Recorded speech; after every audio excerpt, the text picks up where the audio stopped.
nervous. All day long I knuckle-walk circles around my cage. I'm so nervous I can't nap. I can't even eat. Well, not very much anyway. I'm ready to show Julia what I've made. It has to be Julia. She's an artist. Surely she'll truly look at my painting. She won't notice the smudges and tears. She won't care if the pieces don't quite fit together. She'll see past all of that. Surely Julia will see what I've imagined. I watch Ruby trudge sullenly through the 4 o'clock show, and I wonder, what will happen if I fail? What if I can't make Julia understand? But of course, I know the answer. Nothing. Nothing will happen. Ruby will remain the main attraction at the Exit 8 Big Top Mall and Video Arcade, conveniently located off I-95 with shows at 2, 4, and 7, 365 days a year. Year after year after year. Showing Julia. It's time to show my work. The mall is silent, except for Thelma, the macaw, who is practicing a new phrase. Uh-oh! Julia is finishing her homework. George is sweeping outside. Mac has gone home for the night. I grab Knot Tag and carefully pull out the folded papers. So many paintings. Page after page, piece after piece of my giant puzzle. I pound on my glass, and Julia glances over. Fingers trembling, I hold up one of my paintings. It's brown and green, a corner piece. Julia smiles. I display another picture, and then another, and another, and another, each one a tiny part of the whole. Julia looks confused. "But what is it?" she asks. She shrugs. "It doesn't matter. It's pretty just as it is." "Uh-oh," says Thelma. No, I think. No. It does matter. More paintings. George calls out to Julia. He's done for the night. "Grab your backpack," he says. "And hurry, it's late." "Gotta go, Ivan," Julia says. Julia doesn't understand. I have to find the right pieces. I dig through the pile. They're here somewhere, I know they are. I find one, another one, another. I try to hold 4 of them up against the glass. "Bob," I say, "help me, hurry." Bob grabs paintings with his teeth and drags them to me. One by one, I shove pictures through the window crack. They crumple and tear. There are too many pieces. My puzzle is too big. "Careful, Ivan," Julia says. "Those might be worth millions someday, you never know." She arranges the paintings into a neat stack. "I suppose Mac's going to want to sell these in the gift shop." She still doesn't understand. I shove more out the hole, and more, all of them, one after another. "So Ivan's been painting, has he?" George says as he puts on his coat. "A lot," says Julia with a laugh. "A whole lot." "You're not taking all those home with you, are you?" George asks. "I mean, no offense to Ivan, but they're just blobs." Julia thumbs through the towering stack of paintings. "They might not be blobs to Ivan." "Let's leave those by the office," George suggests. "Mac'll want to try selling them, although why anyone would pay $40 for a finger painting a 2-year-old could do, I don't know." "I like Ivan's work," Julia says. "He puts his feelings into them." "He puts his hair into them," George says. Julia waves goodbye. "Night, Ivan. Night, Bob." I press my nose against the glass and watch her walk away. All my work, all my planning, wasted. I look at Ruby, sleeping soundly, and suddenly I know she'll never leave the Big Top Mall. She'll be here forever, just like Stella. I can't let Ruby be another one and only. Chest beating. Often when visitors come to see me, they beat their hands against their puny chests, pretending to be me. They pound away, soundless as the wet wings of a new butterfly. The chest beating of a mad gorilla is not something you ever want to hear, not even if you're wearing earplugs. Not even if you're 3 miles away wearing earplugs. A real chest beating sends the whole jungle running, as if the sky has broken open, as if men with guns are near. Angry.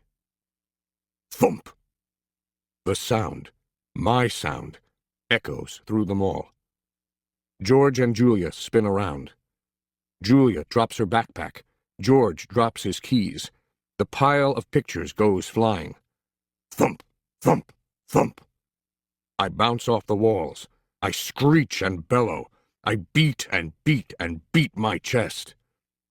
Bob hides under knot tag, his paws over his ears.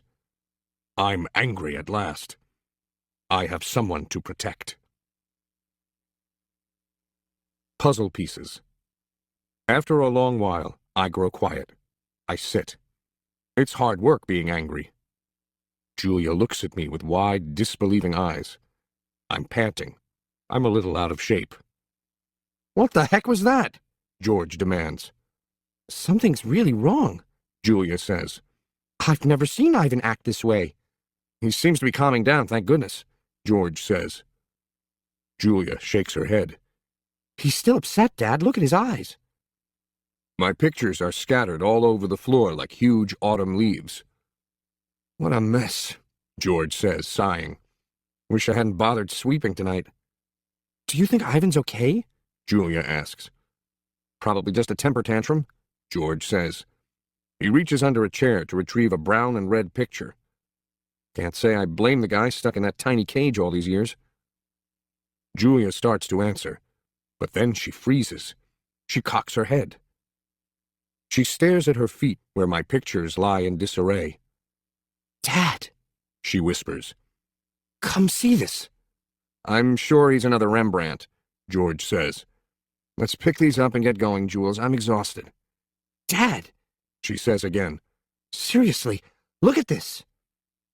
George follows her gaze. I see blobs, many, many blobs, along with the occasional swirl. Please, can we go home now? That's an H, Dad. Julia kneels down, straightening one picture, then another. That's an H, and here... She grabs more pictures. Put this one here, and I don't know, maybe that one? You have an E. George rubs his eyes. I hold my breath. Julia is running now. She picks up one picture, sets down another. It's like a puzzle, Dad. This is something.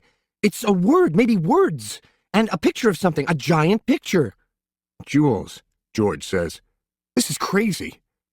But he's looking at the floor, too, wandering from picture to picture and scratching his head. H, Julia says. E, O. Ho? Julia chews her lower lip. H, E, O, and that looks a lot like an I. H-E-O-I. George writes in the air with his finger.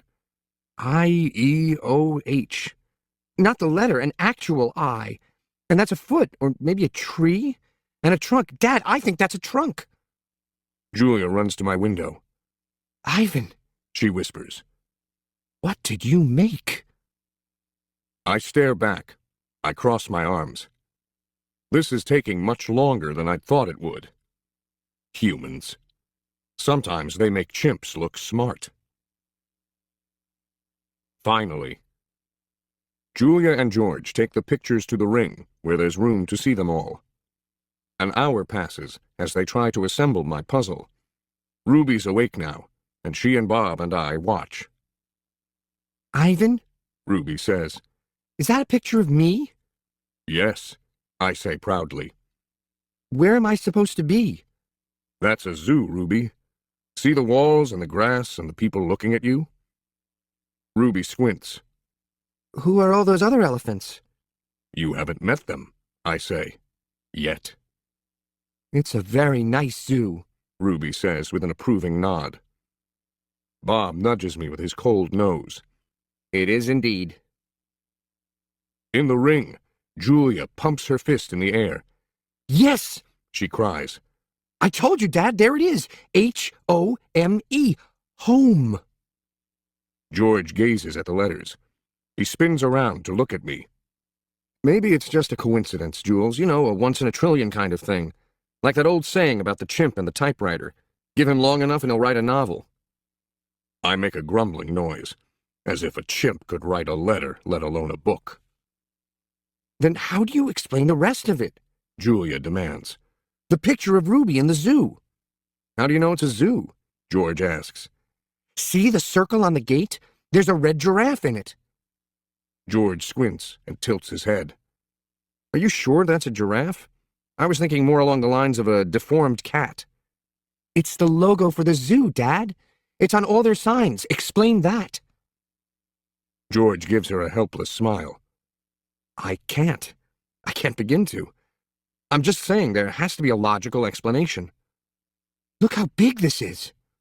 Julia puts the last piece of Ruby's right ear into place. It's huge. It is definitely large, George agrees. Julia watches me. She chews on her thumbnail. I see the question in her eyes. She turns back to the paintings and stares at them, looking, truly looking. A slow smile dawns on Julia's face. Dad, she says, I have an idea. A big idea. Julia races around the edge of my painting, her arms spread wide. Billboard big. I'm not following you. I think this is meant to be on a billboard. That's what Ivan wants. George crosses his arms over his chest. What Ivan wants, he repeats slowly. And you know this because you two have been chatting? Because I'm an artist and he's an artist. Uh-huh, says George. Julia clasps her hands together. Come on, Dad, I'm begging you. George shakes his head. No, I'm not doing that. No billboard, no way. I'll get the ladder, Julia says. You get the glue. I know it's dark out, but the billboard's lit. Mac'll fire me, Jules. Julia considers. But think of the publicity, Dad. Everybody would know about Ruby. You want me to put up a sign that shows Ruby in a zoo with the word home on it in giant letters? George gestures towards my pictures. A sign, incidentally, that just happens to have been made by a gorilla? Exactly. And you want me to do it without Mac's permission? George asks. Exactly. No, George says. No way. Julia goes to the edge of the ring, careful not to step on any of my paintings. She picks up Mac's claw stick. She walks back and hands it to her father. George runs a finger along the blade. She's just a baby, Dad. Don't you want to help her? But how would it help, Jules? Even if lots of people see Ivan's sign, it doesn't mean anything's going to change. I'm not exactly sure yet. Julia shakes her head.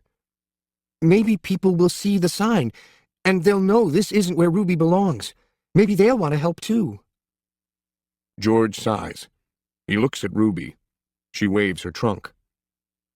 It's a matter of principle, Dad. Principal. L-E, George corrects. Dad, Julia says softly. What if Ruby ends up like Stella? George looks at me, at Ruby, at Julia. He drops the claw stick. The ladder, he says quietly, is in the storage locker.